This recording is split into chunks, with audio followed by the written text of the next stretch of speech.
more than 30 films in 2 competition programs, Baltic Focus and Artdocfest Open, and many more in the non-competition screenings. Such was the offer of the 4th Artdocfest Riga. The films explored lives of people in the harsh reality of war, celebrated civic courage and creative freedom, and examined family secrets. The Grand Prix of the festival went to the Polish director Maciek Hamela for his film In the Rear View, a poignant portrayal of Ukrainian families fleeing the war. They travel in a small van by war-damaged roads, telling their stories to the tireless driver. Lies I Told Myself, another film in the Artdocfest Open competition, investigates the charged relationship between the director's parents. The director, Efim Graboy, had been filming his family for many years, but used an actress as a stand-in for one of the protagonists, his girlfriend. And this directorial choice prompted debate among festival participants. At this year's Symposium, we wanted to get a reflection on the different sides of this debate. Misleading audiences in documentary filmmaking, yes or no?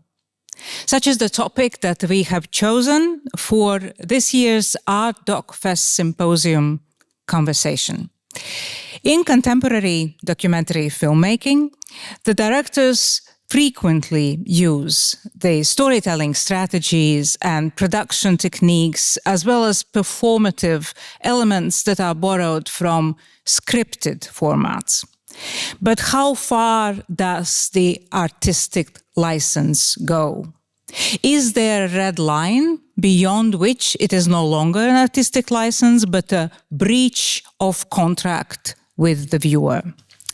As filmmakers love drama, we have chosen a dramatic format for this conversation. It will be conducted in the form of a battle, where we will be competing with arguments either in favor or against the statement. And the statement is, again, misleading audiences in documentary filmmaking. Yes or no? I will be calling the directors who are also featured in this year's Artdocfest festival to take the side. To my right will be yes, that's okay. And to my left, there'll be no, that's not okay. And we will see by the end of this conversation whose arguments are stronger and who collected more supporters. So I will ask then from the directors present, who will be in favor? Please come on stage. Please take your spot.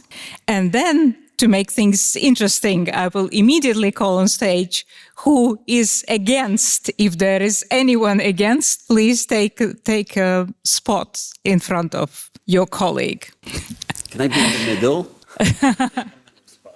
We don't have a middle spot, so you will have to argue for the spot that you have chosen. So we have Efim Graboy for the yes team, and Maciek Hamela for the no team.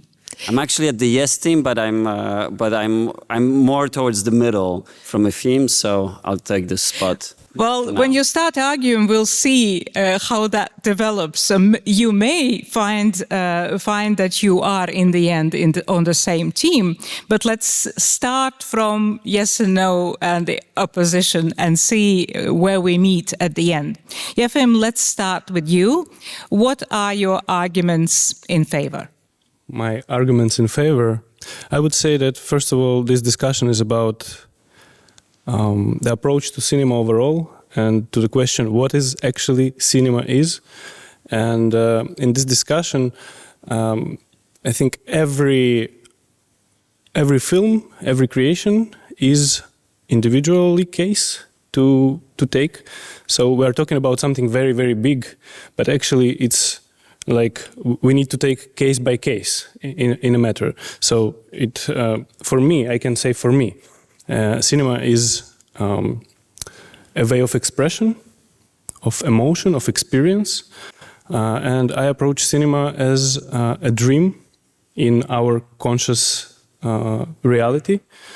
So in this case, I can use any audiovisual form, if it's a documentary form or fiction form, in order to express a feeling. And if that's correlate and works with the essence of the movie that I'm doing, and it pushes it forward, and then I will use it. So, where in my case, I'm here under a spot for a few days already, but in my movie, I'm talking about lies and about trust between human beings. So, of course, in order to make audience to have experience of this kind of relationships, yes, I want to build the same relationships also with the audience, right? So then I can use something that can mislead them and to warn them that they cannot trust everything in this movie. So this, again, this is a very individual subject for me. There are films that it's totally over the line. If we're talking about, let's say, journalistic documentary that talks about some particular person, concrete person, and it also says that this is the person, then we can have a proper discussion about the ethics of this. But in some cases, it's very subjective. It's a subjective point of view, and it can be a flow of inner world of the creator, and then it doesn't matter if something that audience see it's real, as long as the experience is real and the feeling is real. Then this is what's important, actually, not the name of a person, not the face of a person. This is my point. So for you, the story is the king. The world of the movie is what's important. We are talking about art. We are artists. We are making films. I see myself as an artist. I don't see myself as, I don't know, a person who works on social matter or in jurisdiction. I'm not a judge. I'm making art. I'm telling stories, yes.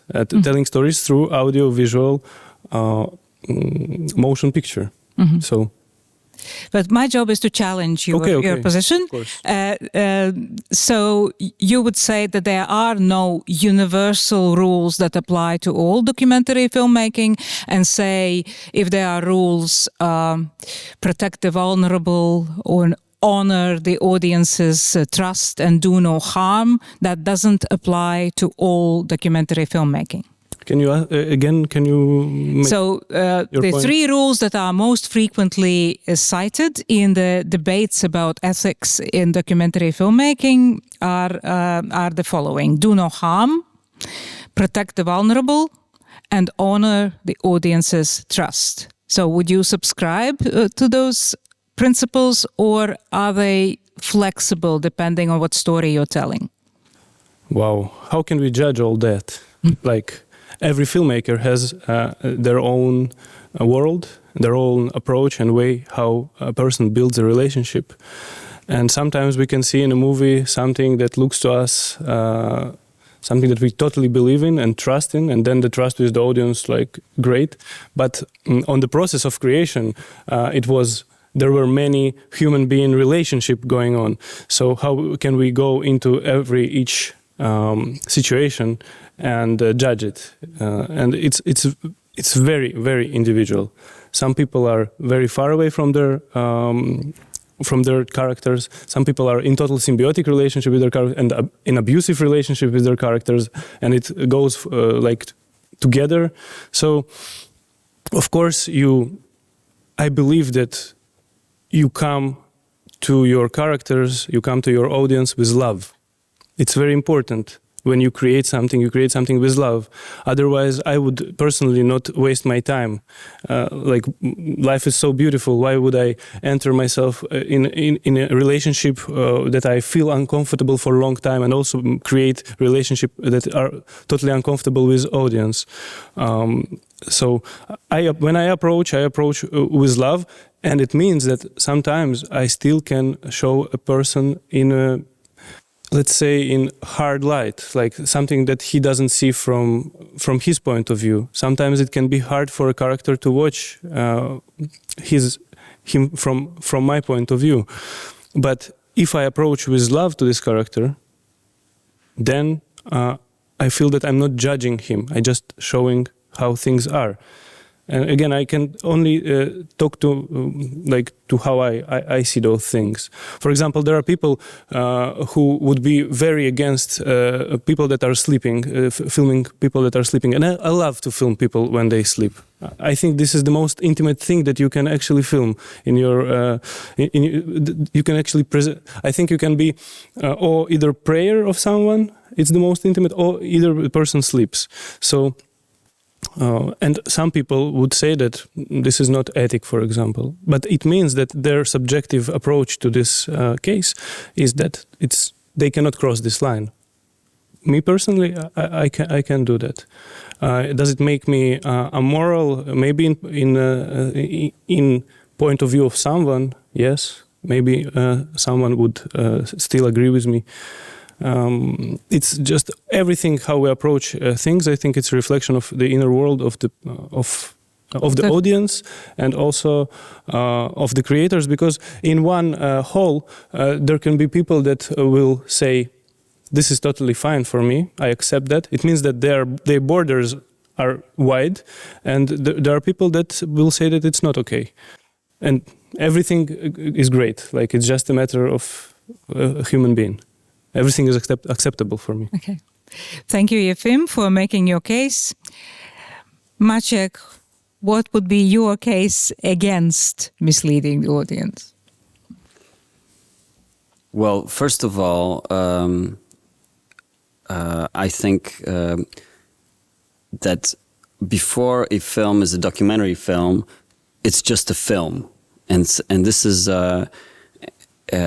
and this gives you the permission to use a lot of different techniques to tell the story you wanted to tell, to portray the characters you want to portray, and I would say the question really is when and if we are supposed to inform the public or the audience about the techniques used in the film. And I think that here lays actually a big responsibility on the part of documentary filmmakers. We make a lot of films that portray historical events, and where we have a bigger responsibility also to let the audience know which characters were replaced by actors, for example, what techniques were used, and we can do it in various ways. We can incorporate that information into the film. We can say it at the beginning or at the end.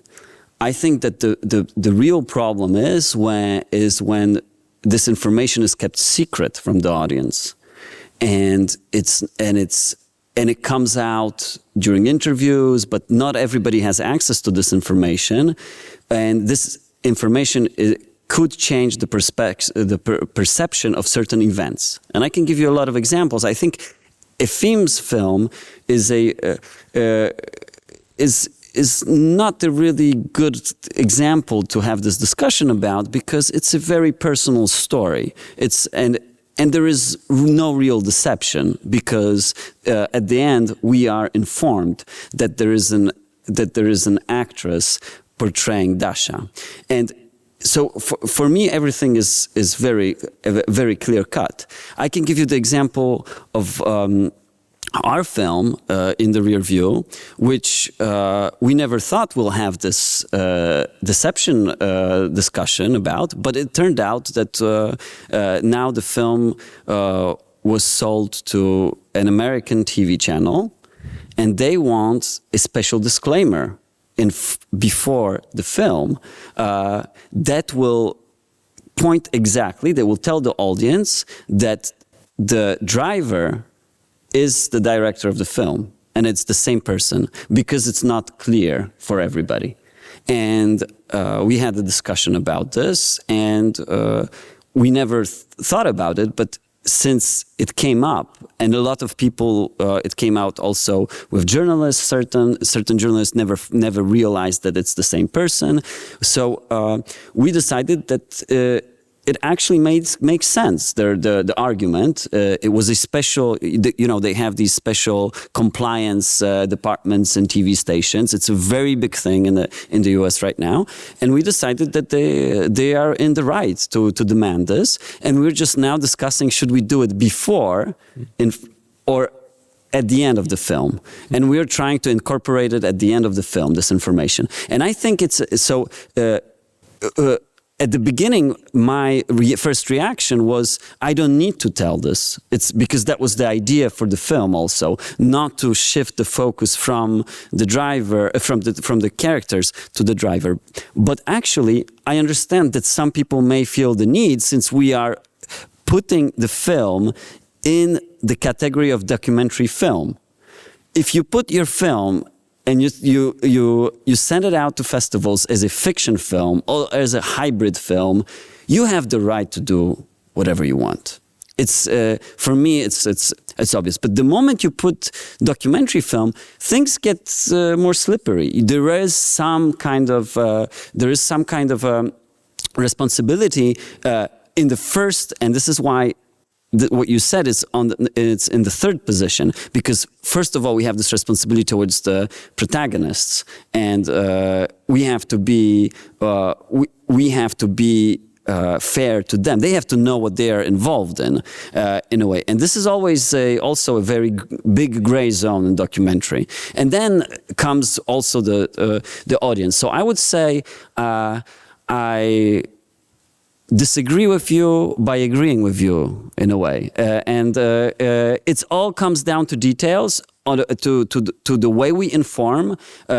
Efim's film is a very personal story, and it's all about emotions, and there is no manipulation of historical facts. There's no manipulation of a perception of some kind of ethnic group or society. Like you could have, we had this big discussion in Poland after the film End of Russia. I don't know if you've seen Marcin Marczak, a film about a remote military base in the Arctic of Russia, defending Russia from the North Pole.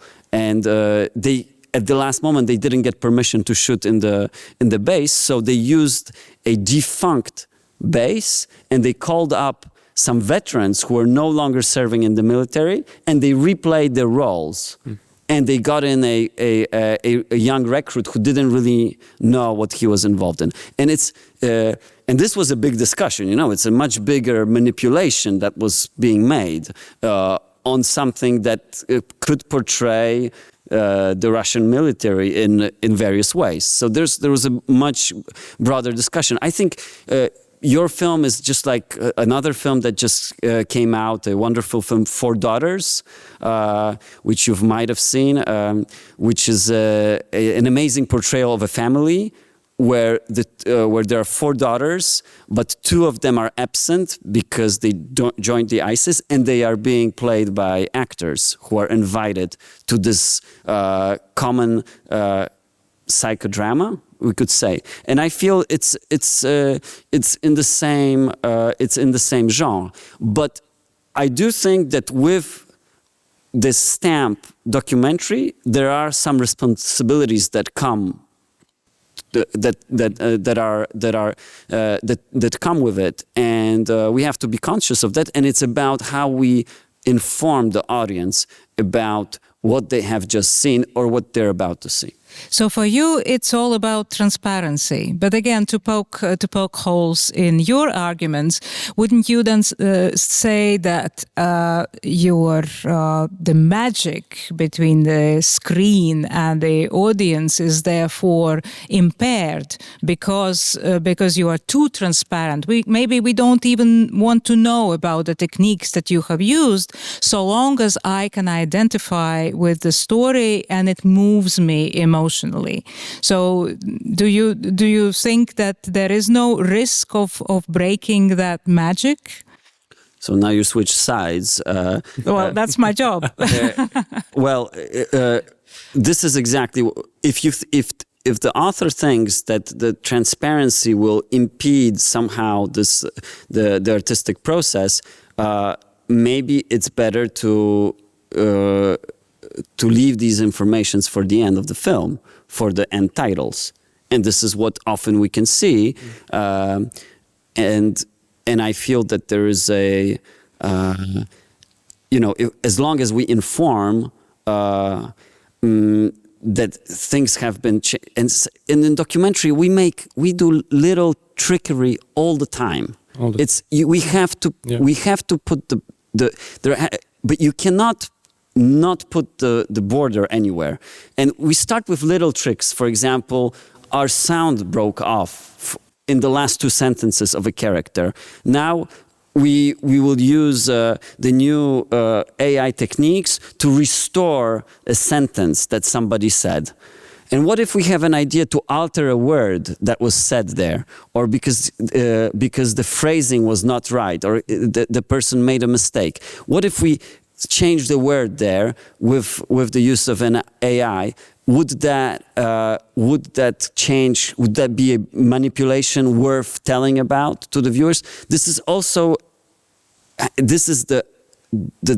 author that has to decide what is worth informing and what is not, and this is very important. It's and I think that there are details that we all in the industry we know that we use in documentary filmmaking, little trickery that helps us in the editing, but that doesn't change or manipulate larger stories, larger characters, or their perception. Mm-hmm. So transparency, but selective transparency, depending on your story that you want to tell. Absolutely. Selective transparency in the moment. Yes, exactly. I think transparency is the right word. And this is what we are debating right now with the film. And it's something new. And now if you look closely at American documentaries, they very often start out with a black background and some texts, explanatory texts in the beginning. This is all in the name of transparency, and for some it's gonna be too much of explaining. It can ruin our perception of the film. But there is an idea, and there's a lot of discussions behind it. So I would say yes to transparency. By the way, I totally agree with Maciek. Like everything you say is very precise. I know that we need to argue here, but I totally agree. And I would say that actually to be transparent is also an art. How are you transparent? It's also an artistic decision in a way. And it's an artistic decision that can actually make your movie even better, I think. Open up more layers even. Is transparency culturally specific? That's a question to both of you. What does it mean? Meaning, Maciek already mentioned that in many American documentaries, you have the explanatory text in the beginning that provides you with some facts and context, and then maybe reveals some of the tricks that the filmmakers want to be aware of. But maybe for European audiences, and again, it depends on which country, but still, if European audiences don't need that. So that's my question. Is there a cultural framing for how transparent you need to be? It depends, again, on individual. but of course it has some kind of influence, because every country also has different rules. There are some countries that are super open with their rules of documenting, of filming. For example, in Israel, you can film outside in public spaces without a permission of a person. You can also film, for example, a soldier on a checkpost, which is an army position. But you cannot, for example, talk with the soldier. In the moment that you're talking with the soldier, then it's it's illegal anymore. So, and there are many European countries that are very, very strict with those kind of things, and many organizations that are very, so it's also, of course, can be cultural, can be depending on how is your like warm of a country, like how warm you are, let's say, or how distant you are, and in your society.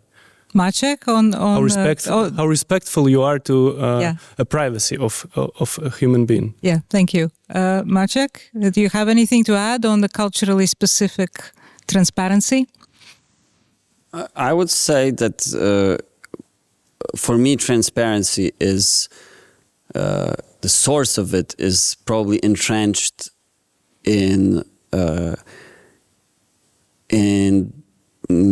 democracy, and I think it's something that we share between democratic countries, and I think that's why it's become so important in the US. Although I see these little differences between the US and Europe, but I also think that it might be not so much as cultural differences, but differences in legal proceedings. I think that Americans are much more obsessed about legal protection of their from litigation, and this is what it is all about. It's about protecting the channels, the producers from potential litigation, and this is why this need of being very clear about everything. I think that it can lead also to some to some bad discussions, to some discussions that turn in the wrong direction, that shift the focus from the real art, from the film, to something that is completely secondary. I can give you an example of a film that was really talked about some time ago in the US called Casting Jean Benet by Kitty Green, an Australian filmmaker. It was a famous case of an unsolved murder of a young, very young girl who was a beauty pageant, and she was found dead in the basement of her parents, and the case was never solved. It divided the whole society, just like the O.J. Simpson case.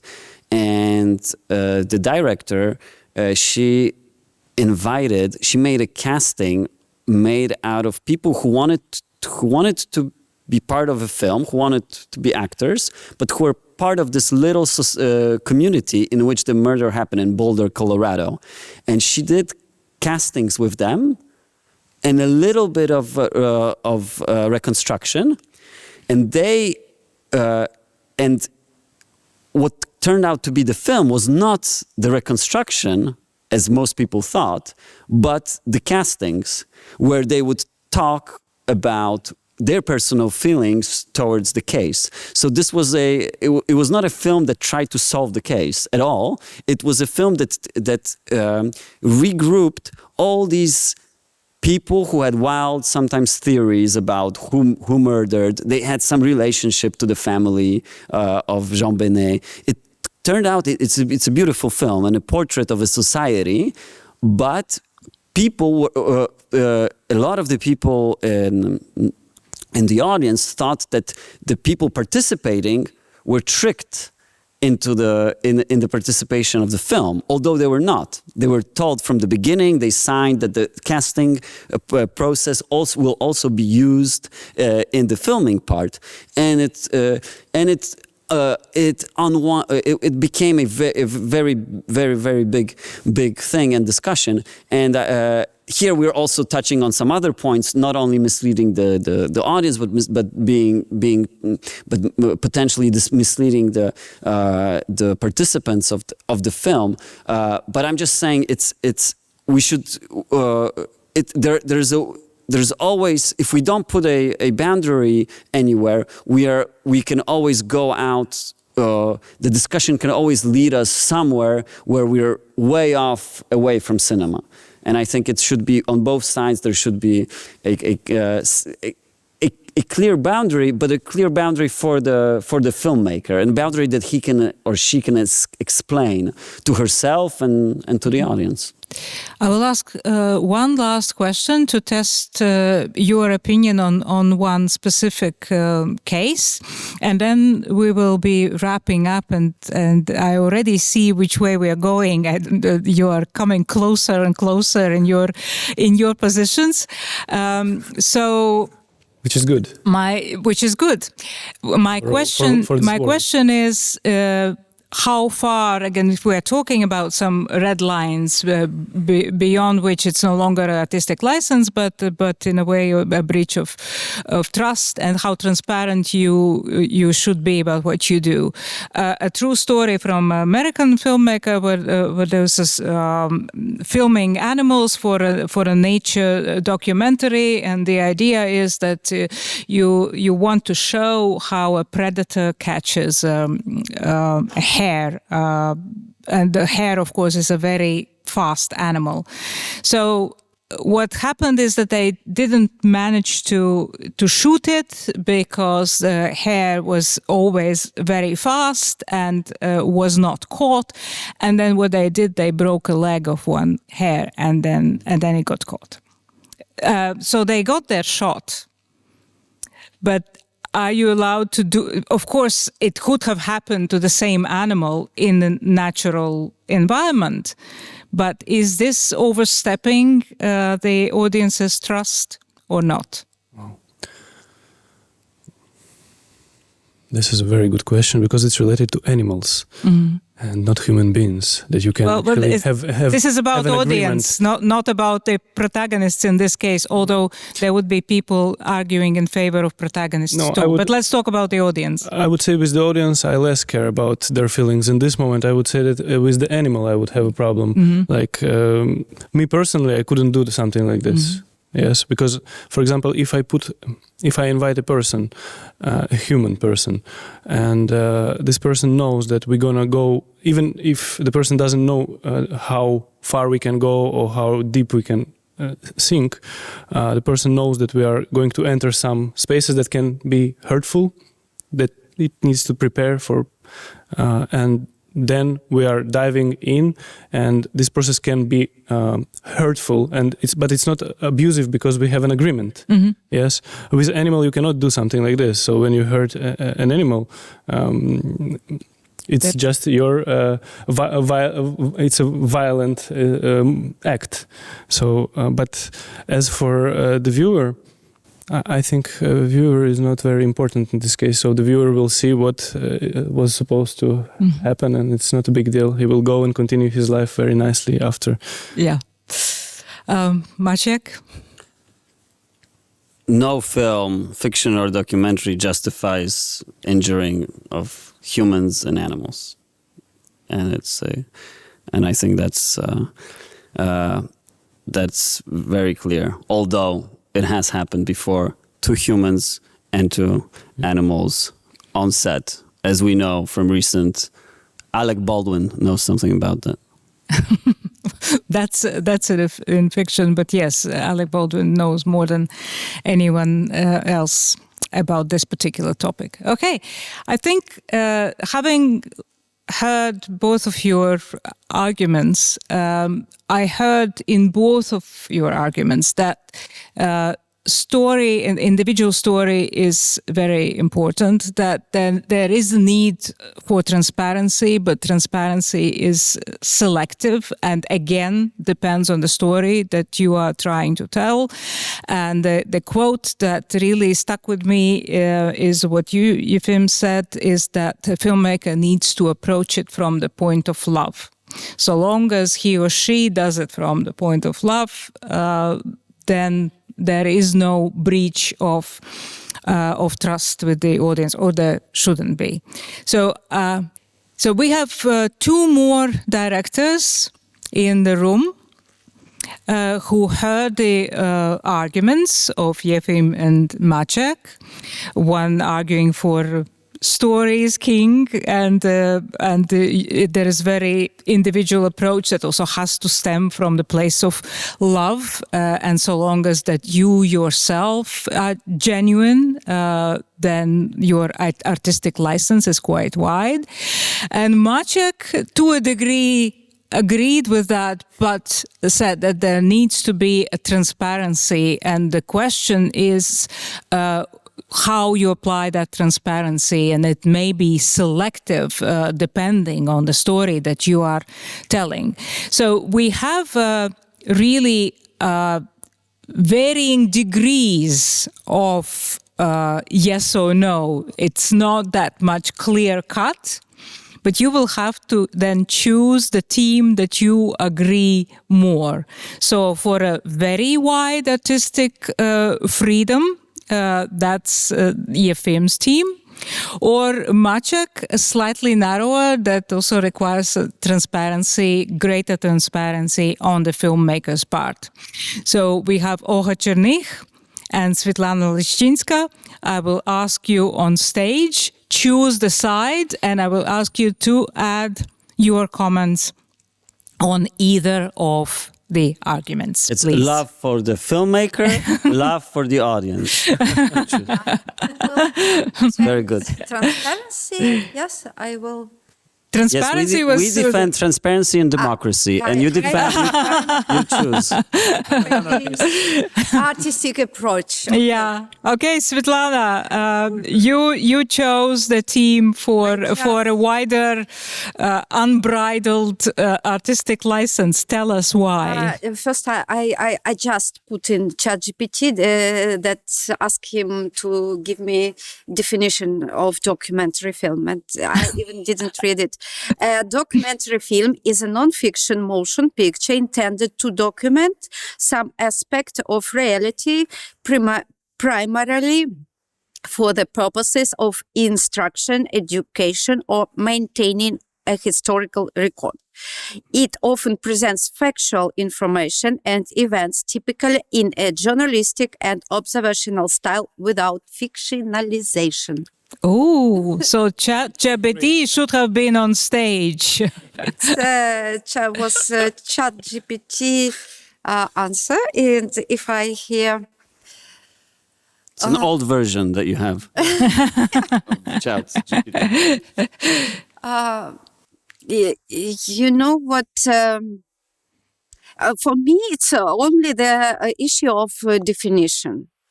If we call it documentary, audience, of course, waiting that totally true story. But it is true story. If author talk about himself, his own story, it's all film. He can, as for me, he can do what he wants. There is no any restriction because this is his personal story and his movie. And if he want to do some fiction, it's his fiction because it's inner story, not it's about something about social or political. It's something from inside, something about dreams. How can we document it? To talk about such plain materials, you know? So long as it is a story that feels right, it's a personal story, and it is more about a feeling, emotion, then it is okay, and you have full freedom how you approach your own story. So that's your take. Yes, I think yes. Mm-hmm. Thank you, Olga. I think you mentioned as one of the points of the documentary, and one of them is not harm. And I think it's a very large definition, which I think we had to keep in mind, like not harming anyone while we are making film, but also I think one of the important things that we have to keep in mind is respect, and respect also in a very big term. Respect to the viewer, respect of course to the characters, to the subject, and the moral responsibilities that you have when you choose a topic, like one or another. And then from all of this, you will find yourself in a very interesting position when basically how you make a decision artistically. What you really can manipulate maybe, or what you cannot. And this is a combination of all these things, I think. So in a way, what you're saying is not that different from the other team's arguments. Yeah. At the same time, I really agree when I was listening to both of them, Efim and Maciek. I am standing also in that team, but also a lot with Maciek what he said. So that's why I'm just maybe adding kind of things. So the question is much more nuanced than can be fit into one sentence that requires a yes or no answer, and it very much depends on the individual story, individual filmmaker. Absolutely, yeah. And we should take into consideration different aspects of a human who is in front of a camera. A topic that we're talking about, some topics can be much more controversial, more harmful, more now in time, if we speak about the war and tragedies that are happening right in front of our eyes nowadays, it's much more responsibility in front of the filmmaker, how he or she does the film, or what senses includes inside the movie. So yeah, there is no easy answer, unfortunately. No, that's good. We don't want easy answers. We get into a lot of trouble when we look for easy answers. But in this environment that you are specifically referring to, for example, in the case of war, so your primary no harm approach is towards your protagonists or the audience, or both? Sorry, you. When you are thinking in the context of no harm in a specific environment where there is a lot of harm around, do you think as a filmmaker primarily about your protagonists or the audience, or both? Both. But more about the you need to understand also the moment when you are inside the filming. This is something that you can control at the moment, and then you go in an editing stage, which allows you to think about the next step, about the viewers, and about the bigger context that you put in the film. So the filmmaking is a very big process. So we should separate the stages also while we're making a film. Like if I'm shooting on the front line right now, I can't maybe in the exact moment think about this particular person sitting in the cinema, but I can think about what's happening around me. And later on the editing room, I can think about both sides. And then it's a lot of thinking in the documentary. Every human being builds a different relationship with people around him. So every artist is a human being and builds different relationship with his characters. And if an artist have symbiotic borders, he will build symbiotic borders with his protagonist. If he is an abusive person, he will build particular relationship. He will attract particular people to him. So it's so depending on a human material, on inner relationship inside. But for me, it would be something that I ask myself right now, during the processes of movies that I'm doing. I have a character. I have actually few characters. that agreed to be filmed. We have formal agreement. These people will be filmed, yes, okay. And during the shootings, they are having some particular situations that are not very comfortable, also for me, also for them, in their storyline, in their relationships with people, in their emotions. And this character come to you and tell you, Efim, please don't, this scene that you filmed today, don't use it. Don't use it in your movie. But this scene is representing a lot of things about this character. So what do you do in this case? How do you behave in this case, let's say? Well, I would first like to hear Svetlana's take, because she's on your side of the stage. So what would you do? First thing that I would do, I am the person who trusts you to your universe. I try to think, how can I, maybe I should change in my story. Maybe it could be even interesting. Because it is my approach. I know other people, they decide to do it and they do it anyway. When I feel making documentary, for me, life, which happens around me, имеет значение. Have meaning. And that's why I'm not sure that I, for example, try to change this person and to do some fiction.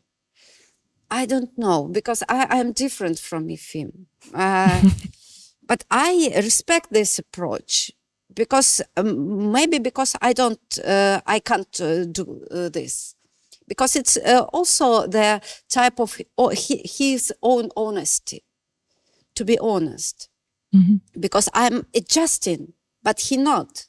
He tried to be to express what he want, and I respect it. Thank you. We will need to be wrapping up, but I would like to hear your response to Efim's dilemma. Yeah, Olga, go ahead.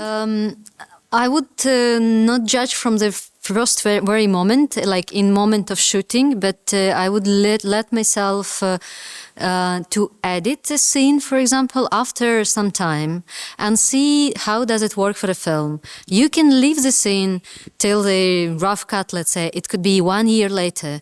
Maybe you will exclude the scene, because now in the moment you think, oh wow, it's something super important. In a year, you maybe don't need it.